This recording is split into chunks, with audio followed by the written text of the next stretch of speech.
టమాటా కొబ్బరిపాల సాంబార్ తయారు చేసుకోవడానికి కావలసిన పదార్థాలు: టమాటాలు, ఉల్లిపాయలు, పచ్చిమిరపకాయలు, కందిపప్పు, ధనియాలు, జీలకర్ర, పచ్చి కొబ్బరి తురుము, చింతపండు, ఎండుమిరపకాయలు, ఉప్పు, కొత్తిమీర, వెల్లుల్లిపాయలు, పోపు గింజలు. టమాటా కొబ్బరిపాల సాంబార్ తయారు చేసే విధానం: ముందుగా కుక్కర్ గిన్నెలో 1 కప్పు కందిపప్పు, మరొక గిన్నెలో 1 కప్పు టమాటా ముక్కలు, ఉల్లిపాయ ముక్కలు, పచ్చిమిర్చి ముక్కలు, తగినంత ఉప్పు వేసి అర గ్లాస్ నీరు పోసుకొని స్టవ్ వెలిగించి కుక్కర్ పెట్టుకొని కుక్కర్లో 1 గ్లాస్ నీరు పోసుకొని 2 గిన్నెలు పెట్టి ఉడికించుకోవాలి.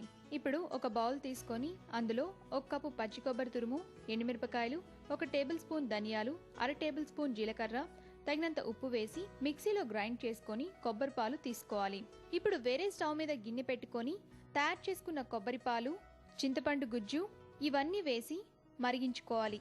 ఈ మిశ్రమం మరుగుతున్నప్పుడు వేరే స్టవ్ మీద పాన్ పెట్టుకొని 2 టేబుల్ స్పూన్ల నూనె పోసి నూనె కాగుతున్నప్పుడు పోపు గింజలు, 2 రెమ్మల కరివేపాకు, ఎండుమిరపకాయలు వేసి పోపు కొంచెం వేగాక తెల్లుతున్న సాంబార్లో వేసి బాగా కలుపుకొని ఒక బౌల్లోకి తీసుకోవాలి.